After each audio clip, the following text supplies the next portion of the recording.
So here's the thing. I've been playing guitar for almost 20 years, but I'm not an experienced baritone guitar player. But that might actually make me better at reviewing this particular instrument. And that's because I'll be able to tell you if it feels weird to me as a guitarist who doesn't mess with 7 strings or 8 strings or basses whatsoever. Anyway, welcome back to The Experiment, the series where I explore a single gear category in extreme detail over an extended period of time. This series is sponsored by PRS. Check out video 1 linked below for more info on the sponsorship. We're going to start from the headstock and work our way down and discuss this really awesome PRS SC277.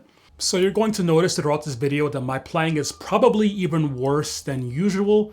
And that's because I'm still experimenting with this baritone and I don't really know what I'm supposed to play on this type of things. But I'm going to use a lot of open strings because that will really show how low this guitar is as compared to a regular guitar.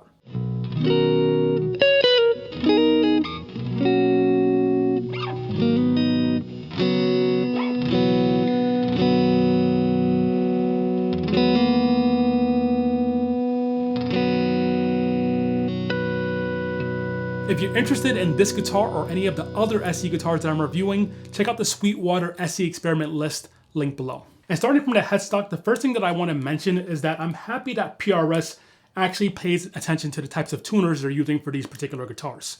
Now, although I'm not an experienced baritone player, I have owned a 7-string and I have owned the 8-string. And on both of those budget style guitars, I had to drill out the holes on the low strings to get the particular string through. But PRS did a good job of making sure that the tuners fit the particular strings very well. I should also mention that I'm happy that PRS tells us the scale length on the actual name of the instrument. For example, this is a 277 baritone, and that's because it has a 27.7 inch scale length. The McCarthy is a McCarthy 594, and that's because that's a 24.594 in scale length. Anyway, I'm just happy that PRS does this because a lot of other companies just give you a long series of numbers and letters that basically means nothing. Something else that I'm really happy about is that this baritone guitar came set up literally perfectly out of the box. The nut is cut perfectly, the fret ends are perfect, the leveling is perfect, the string height is perfect. I had to do 0 adjustments out of the box. And that is super important for someone like me who doesn't have a lot of experience or really any experience with baritone guitars. It's very frustrating when you get a guitar that you don't really know how to set up perfectly that isn't set up well out of the box. So like always, these SE guitars come set up really well, and the baritone is perhaps the best example of that particular thing. This is also another PRS SE guitar that has a particularly nice rosewood fingerboard. I say this all the time, I'm usually a fan of the looks of ebony or composite fretboards, but PRS has a knack for choosing really beautiful rosewood for their guitars, and that's the case with the baritone as well. And then we have the typical PRS SE gloss finish on the back.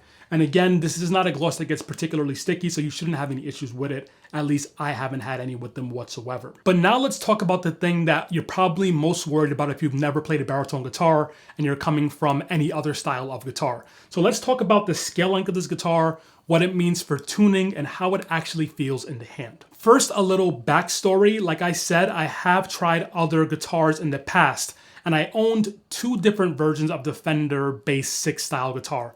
For those of you who don't know, a Bass 6 is essentially a guitar that's tuned a full octave down. And I had one made by Gretsch and I had one made by Ibanez. I never had the actual Fender one. Point being, those all have close to a 30-inch scale length. And to me, the Bass 6 felt very, very awkward. I couldn't really do any of my normal guitar stuff with it. And that's because a Bass 6 is basically just a bass guitar with a slightly shorter scale and a slightly narrower nut width. And so in my mind, you have guitars like the McCarthy and other standard guitars that have somewhere between 24.5 and 25.5 inch scale lengths. And then on the complete crazy end of the baritone-ish range, we have the Bass 6, which has a 30-inch scale length. And so really all of the other baritones we discuss and try are going to fall somewhere between that range. More than 25.5, less than 30. And this one comes in at 27.7. And to me, the thing that I immediately noticed about having this particular scale length is that it felt very, very normal to me as a guitar player. In fact, when I first picked up this guitar, it wasn't immediately obvious that this was a baritone guitar just by putting my hand on the neck. It just felt like a normal guitar that had a slightly longer scale length. And so I can, for example, put my hand down at the first fret and play a 3-note per string scale with no issue whatsoever.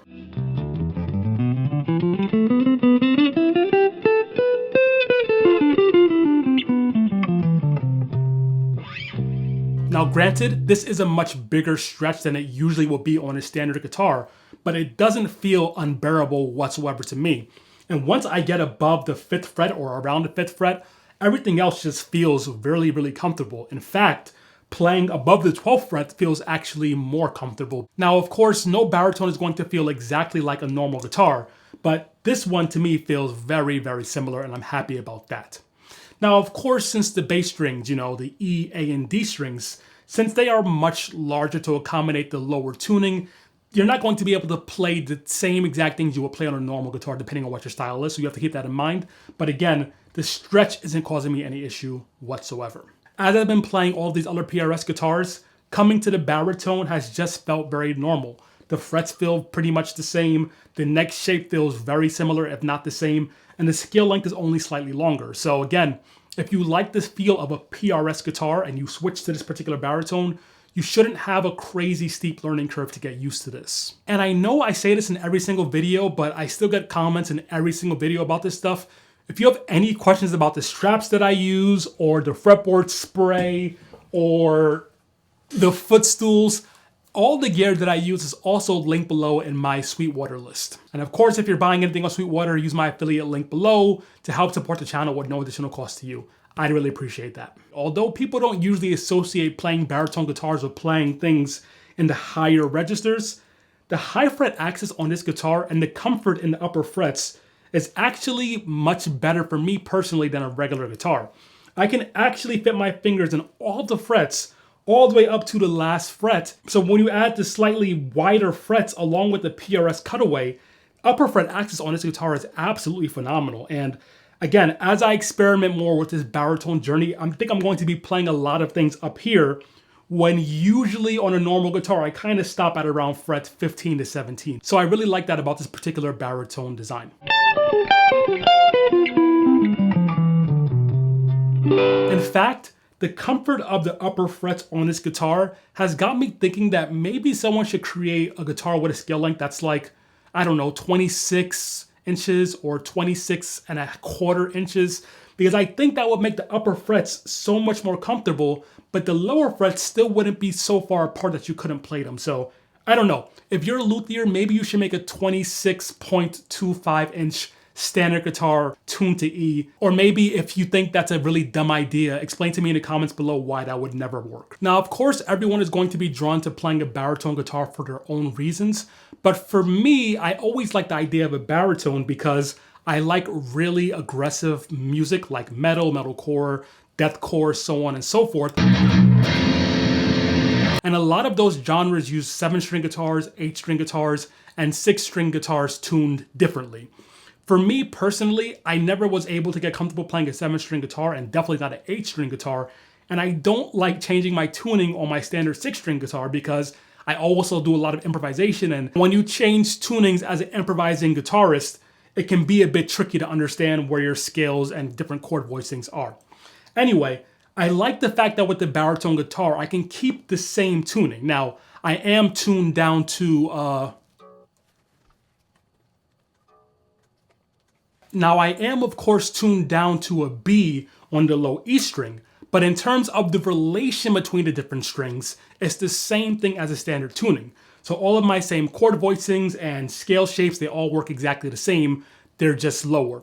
So I think for myself moving forward and getting into other genres of music, a baritone might be something that I always keep in my arsenal so that I can play all of those low-tuned style songs and whatnot. By the way, if you're like me and you also have a wide variety of influences from metal to blues to jazz, fusion, so on and so forth, you'll want to check out my Teach Yourself course link below. It's going to help you really solidify your ability to learn a wide array of genres, and everyone who's tried it has liked it so far. It's linked below. Of course, the body of this guitar should look fairly normal because it's very similar to most other PRS style guitars, but it does have an absolutely lovely flame top, which I quite like. And then it has a binding that shows the true wood color underneath on the side, which is also very nice. Now, in terms of the different PRS fixed bridge options, I really like this particular bridge on this style of guitar. This style of bridge that allows you to easily change the intonation is absolutely clutch. It's perfectly smooth, and if you're doing a lot of palm muting also, it just feels really nice on the right hand. So I really like this PRS bridge, and I would probably also have this on the McCarthy if I was the one designing the guitar, because I just think this design is superior to the Tune-O-Matic design. That's just me personally.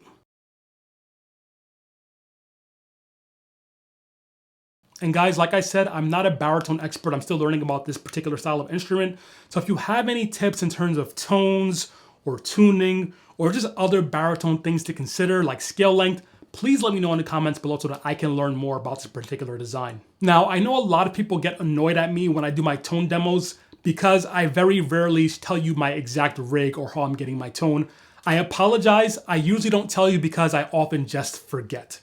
That being said, for this guitar in particular, I needed a little bit of help getting a tone because, again, I'm not exactly sure what the best way to EQ a baritone guitar is. So I asked my friend and Axe-Fx 3 expert Matthew Dale to make me a patch that would be suited well for this guitar, and this is what he did.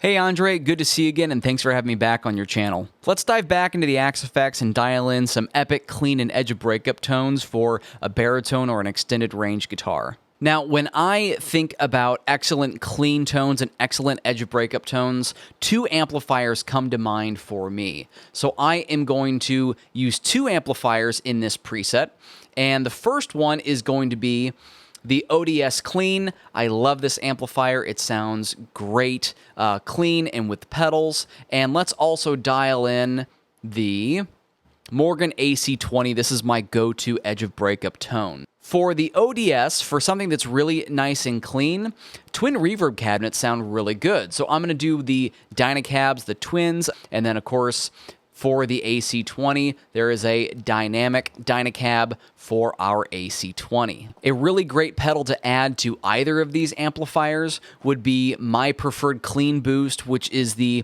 RC booster.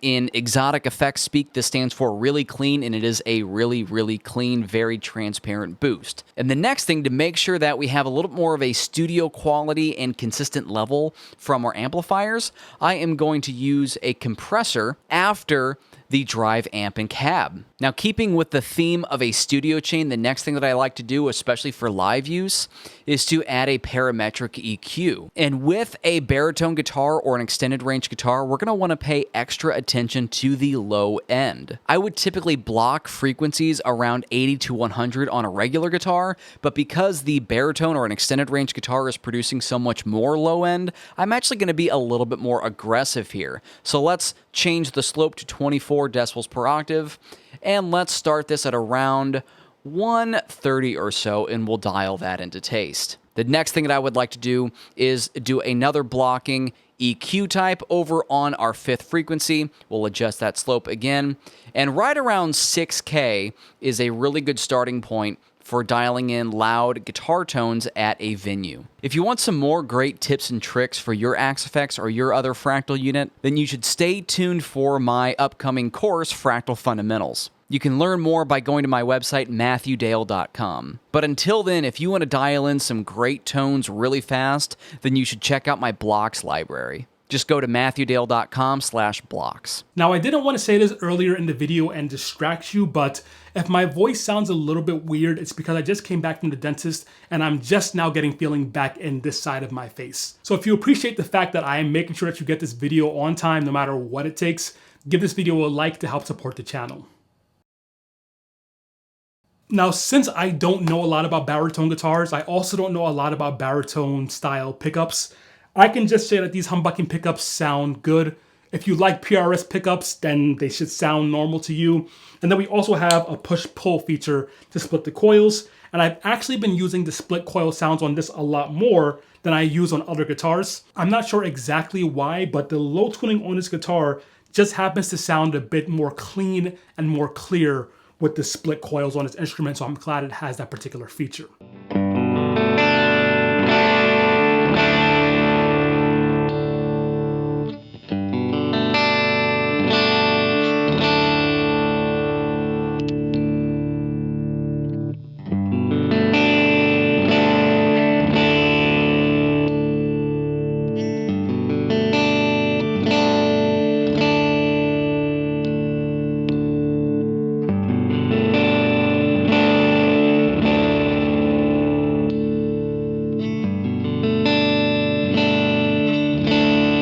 So guys, as I've been saying throughout this video, I am definitely not a baritone expert, but I can conclude by saying this. As a non-baritone expert in particular, having this guitar and playing it has felt shockingly normal to me. And that should tell you that if you're also not a baritone person, this might actually feel good for you as a first baritone guitar. I'm going to definitely keep this in my arsenal so that as I go into more metal styles of music, I can hopefully mimic the 7-string and 8-string tunings with just this guitar. And that should make my life a lot easier because I can always just keep my normal guitars in their normal tunings. By the way, I'm Andre Flood. My Patreon link below is not a donation. You get custom lessons and Q&A, all types of fun stuff. And my courses are also linked below. And I'll talk to you soon.